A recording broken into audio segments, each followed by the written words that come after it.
Hello friends, কৃষক বন্ধু প্রকল্পের পাশাপাশি ভূমিহীন ক্ষেত মজুরদের জন্য রাজ্য সরকার একটি নতুন পদক্ষেপ নিয়েছে। তো গত অন্তর্বর্তী বাজেটে এই ঘোষণা করেছেন যাদের ভূমিহীন ক্ষেত মজুরদের জন্য তিনি একটি নতুন সিদ্ধান্ত নিতে চলেছেন। তো যেখানে কৃষক বন্ধু প্রকল্পে বছরে 4,000 টাকা করে দেওয়া হতো, 2,000 করে বছরে 4,000 টাকা পেতেন যে কৃষক বন্ধু প্রকল্পের জন্য, সেখানে এবার যাদের জমি নেই অর্থাৎ ভূমিহীন ক্ষেত মজুর রয়েছেন তাদের জন্য কিন্তু এমনটাই উদ্যোগ নেওয়া হলো। অর্থাৎ সকল ক্ষেত মজুরদের জন্য কিন্তু মোট 4,000 টাকা করে বার্ষিক আর্থিক অনুদান প্রকল্প দেওয়া হবে, অর্থাৎ অনুদান করা হবে।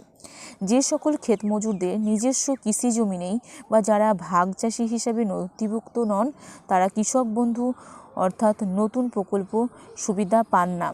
এই সকল ক্ষেত মজুরদের প্রকল্পের আওতায় আসবেন। অর্থাৎ যাদের কোনো জমি নেই, কৃষি জমি নেই, যারা কোনো ভাগ চাষি হিসাবে নথিভুক্ত নন তারা কৃষক বন্ধু প্রকল্পের টাকা নতুন করে কিন্তু এই কৃষক বন্ধু প্রকল্পের সুবিধা পান না।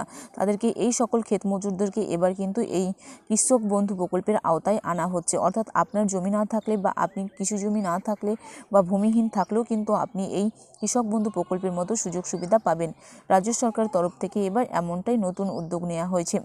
2 কিস্তিতে 2,000 টাকা করে মোট 4,000 টাকা সহায়তা প্রদান করা হবে প্রতি বছর খরিফ এবং রবি মরশুমের প্রারম্ভে। অর্থাৎ প্রতি বছর কিন্তু এই 2 কিস্তিতে আপনাদেরকে টাকাটা দেওয়া হবে, 2,000 করে মোট 4,000 টাকা বছরে দেওয়া হবে। টাকাটি কিন্তু খরিফ এবং রবি মরশুমের প্রারম্ভে কিন্তু দেওয়া হবে।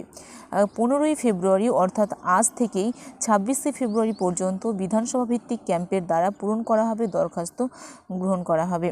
তো আজ থেকে আগামী 26 ফেব্রুয়ারি পর্যন্ত কিন্তু এই ক্যাম্পের দ্বারা এই ভূমিহীন ক্ষেত মজুরদের জন্য যে মোট 4,000 টাকা করে বছরে দেওয়ার ঘোষণা করেছেন সেই ফর্ম কিন্তু পূরণ করা হবে ক্যাম্পের দ্বারা।